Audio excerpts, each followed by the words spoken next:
Okay, everyone, it's 1 minute past 7:30 here. I'd like to get started. Our presenter tonight, we had a few unforeseen issues, but it sounds like he's just having one technical issue right now. He was on here a minute ago. He'll be back on here shortly. We will do some intros and get things rolling here so people aren't waiting. So thanks for everyone for accommodating the time change. As said, we did have a few unforeseen circumstances which led us to delay it by a half hour. So we're here now and we are ready to go. Doug should be on here any minute. So quickly on the webinars, the conservation series webinars, we are, I guess in September, this will be 2 years of webinars, I believe.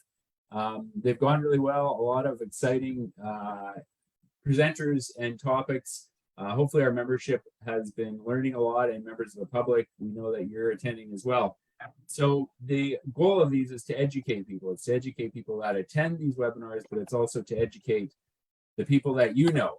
So the idea behind all of this is that you take on this knowledge and you pass it on to your coworkers and to your family and your friends so that we can grow our voice and grow our message.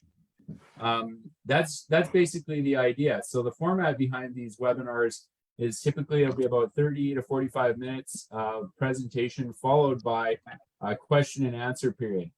There is a Q&A button if you come in on Zoom where you can send questions in, or on Facebook, you can post them in the comment section. And so what happens is we will get all those questions and aggregate them because there's usually some that are overlapping. And then after that, we kind of aggregate them at the end of the presentation, and then I'll run the questions by Doug for 15 to 30 minutes. A few disclaimers. One, if you feel your blood pressure rising and you get really bent out of shape, the best person to contact or meet with or send a letter to or an email to is your MP. Those are the people that you want to talk to. We're here to facilitate the flow of information. The second one is that we are nonpartisan. So we do not talk about individual parties on these matters. We deal with the government on these matters, and we advocate on behalf of our membership, regardless of who is in government. So those are kind of the formalities around the way things are going. Doug, how you making out? Back online. Okay, great. So since these announcements, we have been in the media all over the place, all over the province, on media outlets, everywhere you can go. It's actually, you know, it's gotten to the point where there have been times where the media has said we're talking to the BCWF too much lately, which is a good thing, which means that we are credible, we are solutions-based and science-based. So one of our volunteers who spends a ton of time, we get these people who think that they're retiring and then we put them back into a full-time job that just doesn't pay as much, is Doug Bancroft. So Doug is the chair of the Recreational Sports Shooting Committee. He's also the president of the Victoria Fish and Game Protective Association and senior vice president with the BCWF in Region 1. He is a father and grandfather and ardent conservationist who believes in responsible resource development. He hunts as a tidal water fisherman and shoots competitively. Doug holds degrees in physics, meteorology, and oceanography. He served over 3 decades as a federal scientist and then as senior executive in Environment Canada, Fisheries and Oceans Canada, and Natural Resources Canada. As a result, he has a knack for speaking to regulators in a way that works.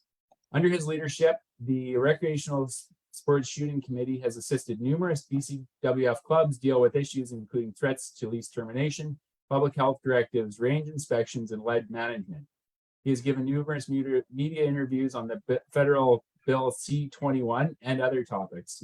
Finally, Doug led the recent BCWF interventions related to the BC Bill 4 Violent Firearms Prevention Act. As passed into law, this act would have likely resulted in the closure of 2/3 of the ranges in the province. These BCWF efforts led to the Minister of Public Safety and Solicitor General announcing that the provisions of the act that would increase the regulation of shooting ranges would not proceed. So Doug does a ton of work for us. Him and both Gary are exceptionally skilled and dedicated volunteers. So I just want to say, oh, you might have lost Doug there. I just want to say thanks on behalf of the BCWF. Thank you. Well, I'm sure you gave a good introduction to my announcements. I'm Doug.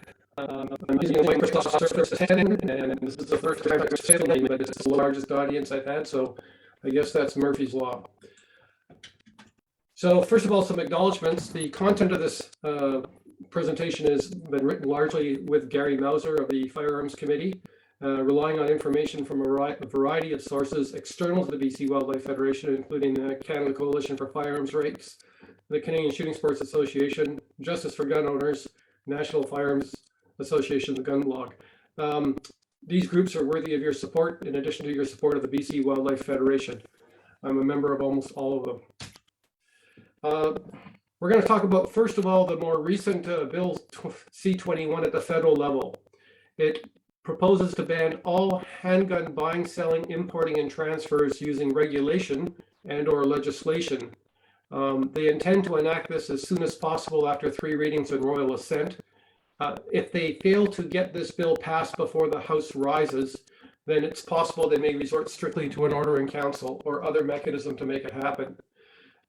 As soon as this is implemented, we will begin ourselves on a conveyor belt that will be the end of shooting sports involving firearms, handguns as we know it. It may not take 10 years, it may not take 5 years, but we will see adverse impacts on the important recruitment and training of the younger competitive shooters into these shooting sports. And they range from Olympic style pistol to cowboy action to International Practical Shooting Federation or police pistol combat. Many of our ranges have upwards of half of our members participating in some sort of sports of this nature. Canada has an historical track record of gold medalists in pistol. I've met Linda Tom in Ontario. There will be no new generation of these Olympic athletes.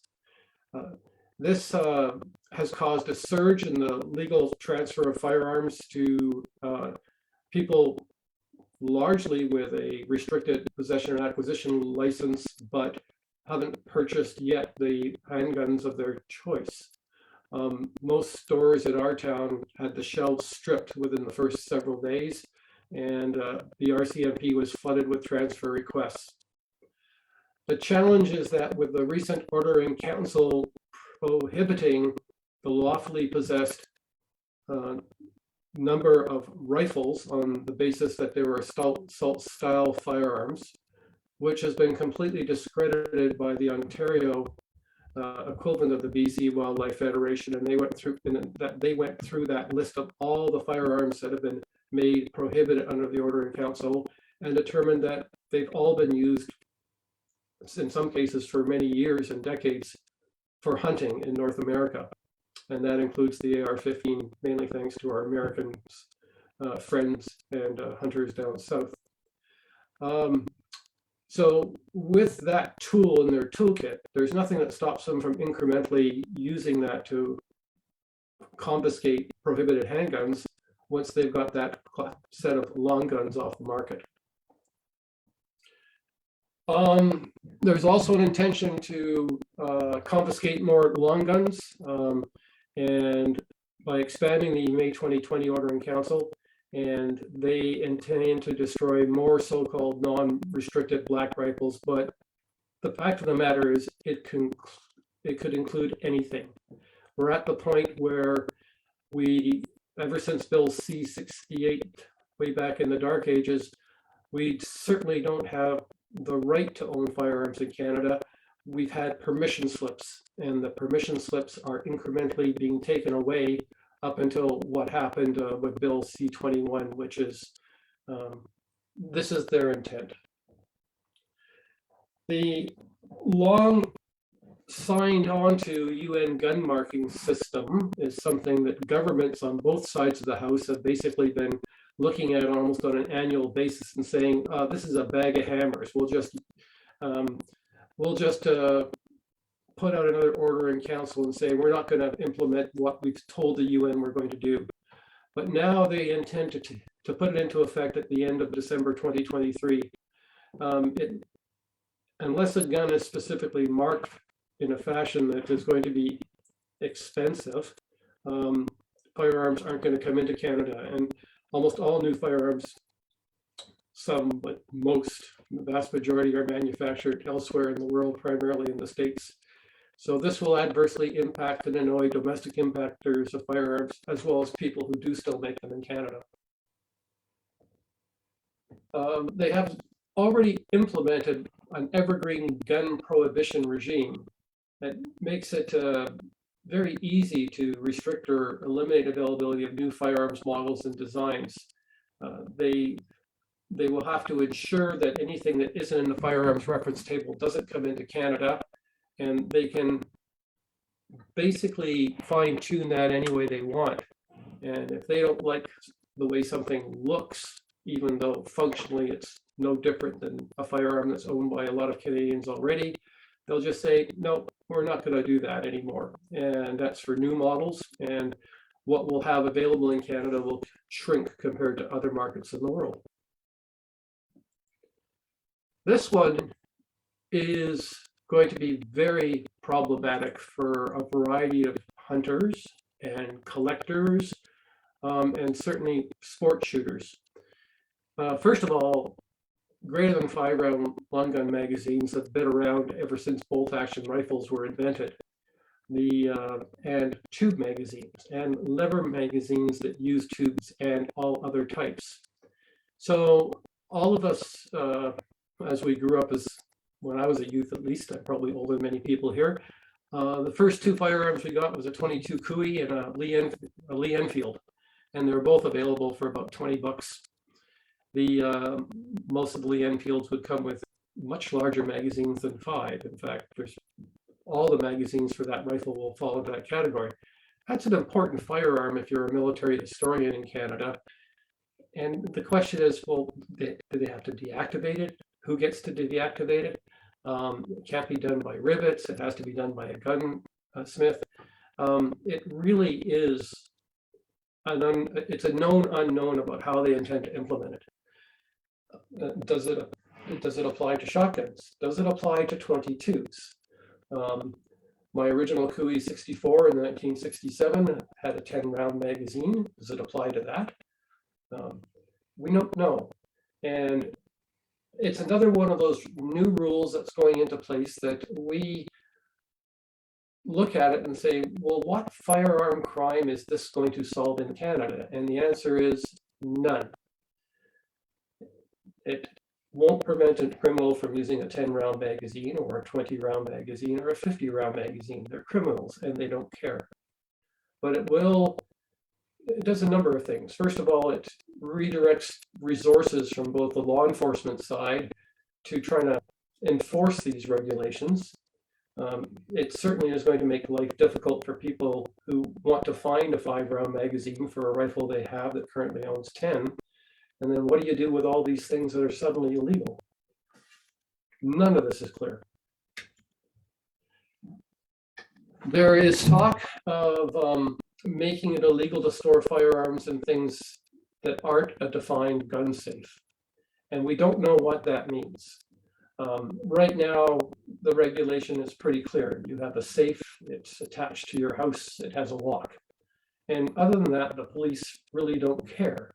So some of us have gone to Crown Surplus and bought steel filing cabinets, horizontal type, that have nice large shell of drawers. And it's got a lock that comes with it, and well, there it is, a legal safe in Canada.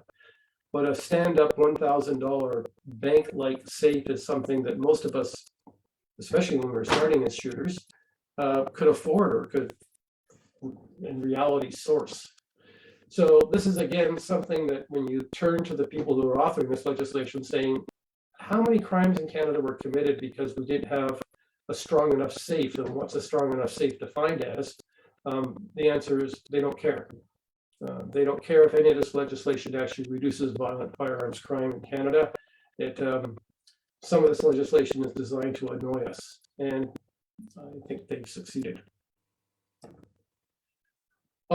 This is a big one for many of our members. The May 2020 Order in Council said, okay, this list of firearms is prohibited. And I have one firearm on that list. It is something I use for competition. It's my most accurate firearm. And for over a year now, I haven't been able to take it out to go shooting. It just sits in my cabinet. getting cleaned every now and then. They intend to start buying them back, starting with AR-15s, which is obviously and consistently been in their target. They don't have a plan yet to do it. IBM charged the government millions of dollars to come up with a plan that would see us mailing our firearms into a warehouse where they would be checked against a list, evaluated in terms of value, and then maybe giving us a check some year. This is being challenged in the courts, but that is going to take time. It will cost taxpayers billions of dollars. The government doesn't care. It's going to take up valuable civilian and police resources to administer it. And again, that takes them away from dealing with criminals and gangs or gun smuggling or things that police should be doing, as opposed to things that don't have a viable outcome. Now, then it becomes difficult. One of the challenges with police forces is we don't have a lot of them, and we don't have a lot of emergency response teams. Now, while some owners, when they're told to hand over their ARs, might or will, or probably, we are law-abiding, don't you know, there might be some people that just hold out. And what then? If you send SWAT teams out to recover firearms from up until then law-abiding owners, police don't like it. And in private conversations, well, first of all, the police don't want this, and we know this because they have said so in public interviews time after time after time. The chiefs of police, the Winnipeg police, all the police don't want it, including the RCMP. We've had reference to the Shadow Long Gun Registry, and that took place starting in the 18th of May this year. And essentially, they've increased the amount of steps someone has to go through, either as an individual or a business, to obtain the permission slip to transfer a firearm to somebody who's got the appropriate paperwork for it. In the case of individuals, it's a web-enabled application that you've got a pal, they've got a pal, you make a phone number and you get a tick in the box that says, okay, this is a good person to sell it to, and you don't have to keep track of what it is you're selling. And you don't even have to tell them that you actually made the transaction. That could change over the years. And the challenge there is because the people who buy and sell guns are required to retain sales and inventory records for 20 years or more. And they actually have to verify from the firearms reference table what it is they're transferring, as well as to provide a serial number. This is a first step towards how government would go about implementing incrementally a long gun registry. And again, the question is asked, why are you doing this? Is there any crime you can point to in the last 50 years that having this in place would have prevented it? And again, you won't get an answer if you ask that question. They don't care. Okay, so I've gone through the what and what the impacts are. There are others, by the way. There's some things that they've talked about, including red flag legislation, that we don't have enough information on to make a comment about it, other than the fact that red flag legislation in the States is now leading to weird things like people getting SWAT teams called out on them by people making spurious allegations to police anonymously. Okay, so now what can we do? Well, the first thing you should do is visit your member of parliament. You write to them, asking for a chance to sit down and talk to them. You contact their parliamentary office, the constituency office. You can write to your MP and certainly write to the Minister of Public Safety and to the Prime Minister. Volume helps. It starts to help more in anticipation of an election, but it's much better to actually visit your MP. When you're visiting your member of parliament, go in there with a list of very specific things you want to make interventions of. Tell them it's a waste of the taxpayers' money. Tell them that you should be focusing your police efforts on things that will solve violent firearms crime, and you should ask them for proof about what they're doing. Where's the evidence that's going to do anything that can support actual reduction in violent crime? You can support the organizations beyond the BC Wildlife Federation. I've already mentioned that. And we are a nonpartisan organization, but you as individuals are certainly welcome to go political. And by that, I mean, find out those who support us and have a chance of getting into power and supporting us. We're at the stage now where a change of government may be the only solution, despite the fact that we will work with any government in power. We need to get outside our echo chambers. We're very good at complaining to each other because, well, we'll listen and we'll agree. But within your larger network of friends, relatives, acquaintances, neighbors, now is the time to be polite and professional and explain to them why this is a bad idea. We need to write to the mainstream media. We need to post to social media. And we need to talk to the mainstream media and social media.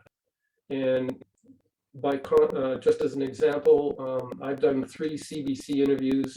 There's a typo there, 2 CTV interviews, 1 CFAX, sorry, there is a 3rd CTV one, disregard. 1 CFAX News Radio in Victoria and 1 local print media Legacy.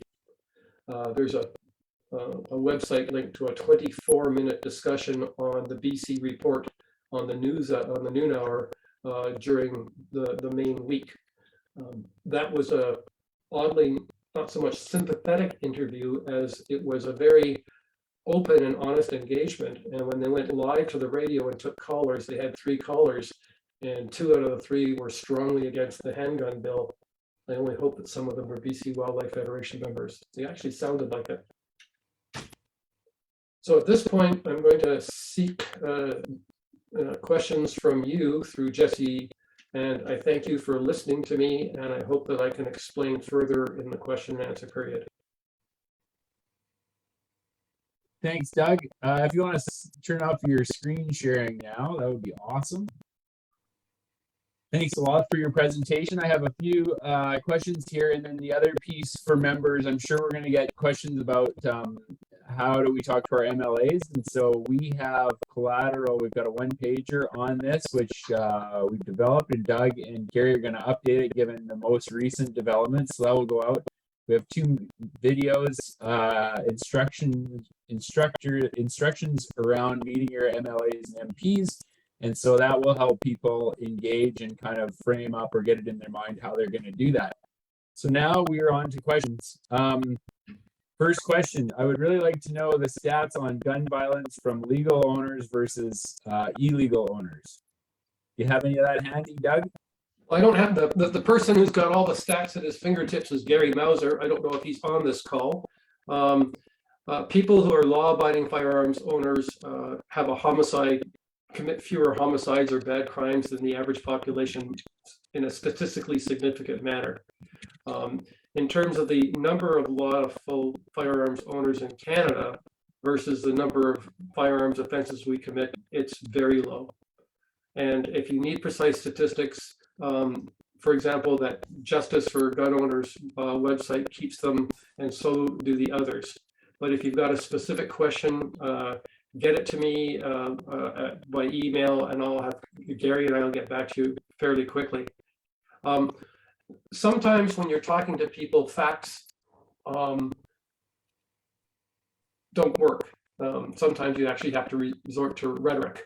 And one of the things that I tell mothers is that if they're screening boyfriends, they should look for boyfriends for their daughters that have a pal, because they're safer by statistics for domestic violence than pretty well any category of Canadian, all other things being equal.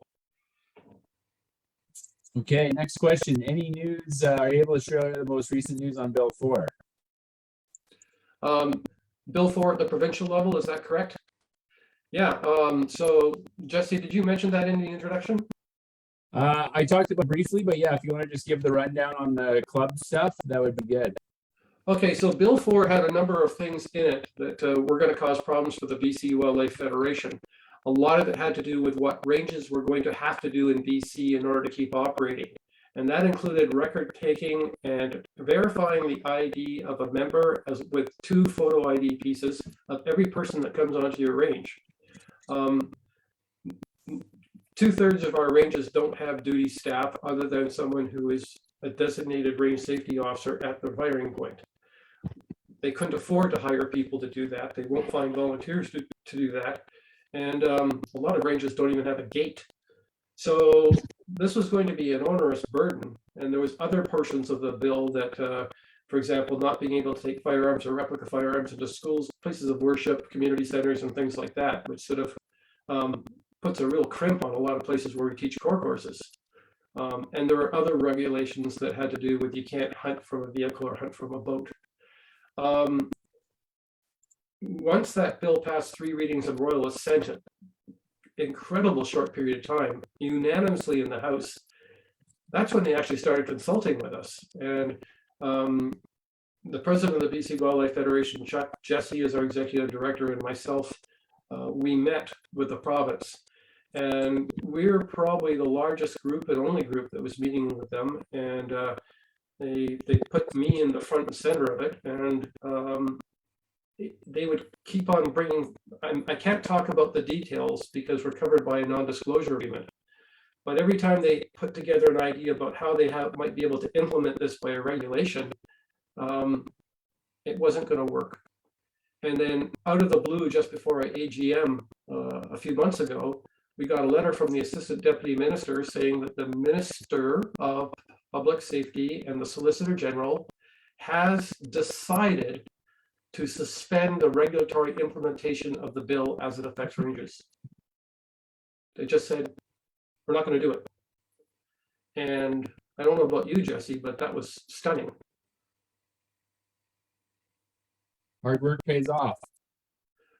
It was, yeah. So that's the short answer is we actually won a battle, which is rare.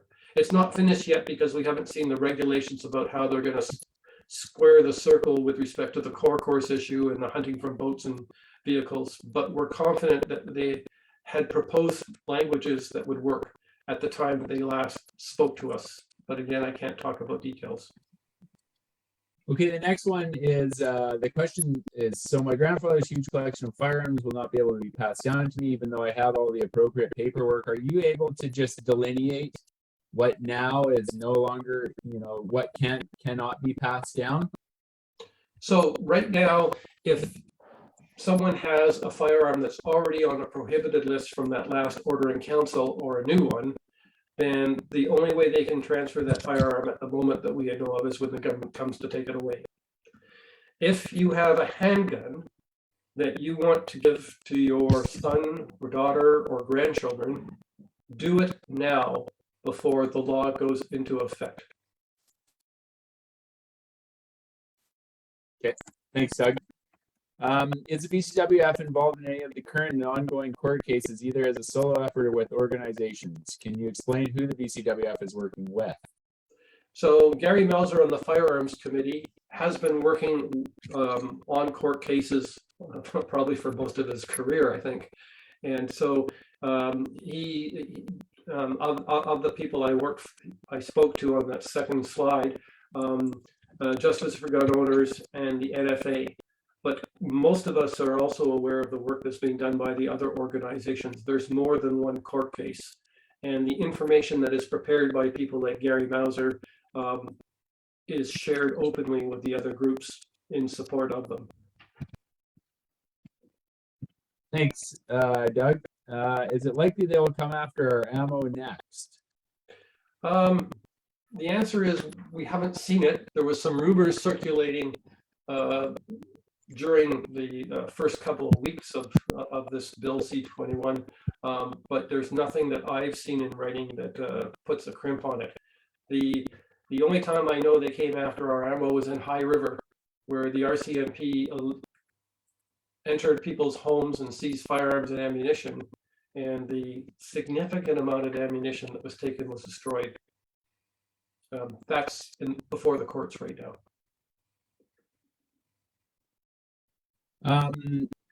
How will this affect, or if you know, how will this affect treaty holders? Unknown. I don't see anything in the legislation I can refer to on that. I suspect they'll be less likely to give things up than most people. That's speculation without evidence. But Okay. I'm pretty confident that there's a lot of, it's rumored that they'll eventually go after the SKSs. And if they do so, I suspect there's a lot of those that aren't going to be surrendered by various groups of people. Great. Thanks, Doug. Here's a technical question. What about the anonymous whistleblower part of Bill 4 that could be abused as swatting?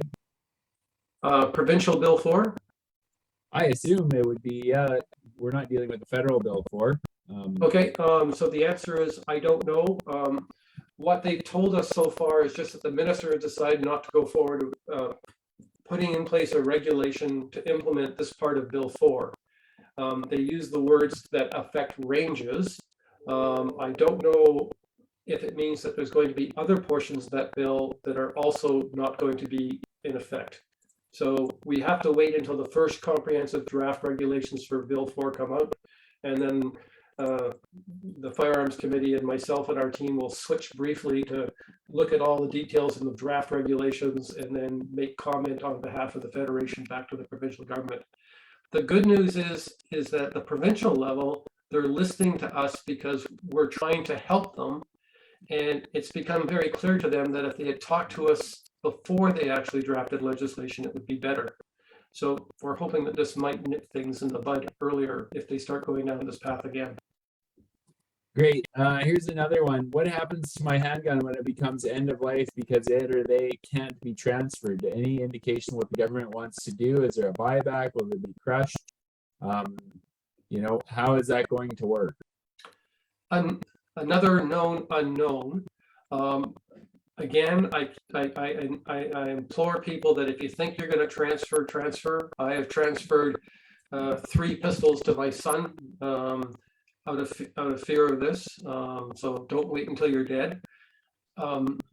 It's if they have that program in place so that you have to send in your firearms for compensation. What are the rules for that compensation? How it would be applied in the case of someone who's died? Did they just steal it? We don't know. If anybody is having a problem getting a transfer paper from the chief firearms officer, please forward your situation to me in an email, and I may be able to put you in contact with a friendly RCMP firearms officer in the province of British Columbia who has been putting through many for our members. Okay. Thanks, Doug. Oh, might have one more here. Is the province considering hiring its own CFO like Alberta or Saskatchewan? That's a very interesting question. Gary Mauser and I have met on this one. There are advantages to it, as clearly seen by Alberta in particular, but Alberta and Saskatchewan are going down that road. I'm not too sure if there would be an appetite for it at the political level in this province at this time, but we are in a situation where when we think it's appropriate, we're going to recommend to the Federation that we start knocking on the door of the members of the legislature and start encouraging to consider this. Okay, awesome. Oh, the buzzer here. I understand the RCMP can't staff appropriate now. How or who will enforce these new laws? You know, that's a very good question. There's very clearly real leadership problems in the RCMP, and there's very interesting things that are breaking out in Halifax right now during the inquiry between the commander of H Division and the head of the police, the RCMP. But in addition to the problem of failed leadership and political interference, which is coming out, you have a problem of staff morale and lack of recruitment. And during the Ottawa trucker protest, apparently recruiting in the RCMP really tumbled. I don't know if that was just a short-term aberration, but they're having a problem meeting staffing levels everywhere in the organization, including provincial firearms offices, and there doesn't seem to be solutions to it. I don't know how people can afford to live as a recruit constable in places like Surrey, for example. So they have significant challenges, and they're going to get worse. So again, any program that diverts RCMP officers in uniform or civilian members of the department from doing things that aren't related to fighting crime is not a good idea. And it's not just money, it's the limited manpower they have. Good question. Awesome. The question here, can you tell us more of the new storage law requirements? No, because the details will be in what the regulations have.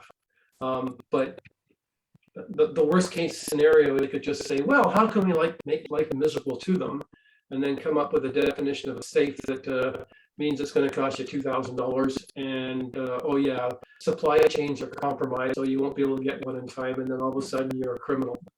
I mean, all these regulations and laws going into effect take things that we've been doing for decades and make it a crime. And they're doing it to solve, well, we don't know what they're trying to solve by it. Excellent. Okay. Thanks, Doug. That's a lot of questions and a lot of time. Great work. Again, really appreciate all your dedicated volunteerism on this file and all the work you've done both federally and provincially.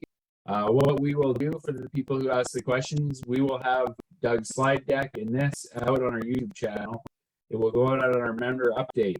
We will have a briefing sheet for people to meet with their MPs on both of these changes to regulation and legislation, which goes out, I believe the member update will go out Thursday this week. So you will all have that information. You all have Doug's email. Doug has Gary's email. So if you have any questions, please feel free. The big thing here, I think learning for everyone who's into hunting or using a firearm for any reason is that, you know, you can't run back and forth and meet with your favorite party. You have to meet with everyone. And you have to talk about conservation and firearms use with your friends and your neighbors and your coworkers and your relatives. This is the issue, is that, you know, the spark here was something that happened in jurisdiction that was completely unrelated to what goes on in Canada, and we have a reaction coming from individuals who have been elected to represent the public, and they're making decisions to make it look like they're doing something on behalf of the public when they're not. So, you know, the challenge for all of us is to engage all of our MPs. The challenge for our club presidents is to take their MPs out to their range and show them what this is all about, show them why we do it, so that, you know, things like firearms or fish and wildlife conservation are not partisan issues. They're just part of the things that we take care of, and all parties should be supporting us on it. So thanks again, everyone. Thanks, Doug, for your time and your dedication. And we'll see you all at the next webinar. And like I said, you all have Doug's email, so feel free. Thank you very much. Have a great evening.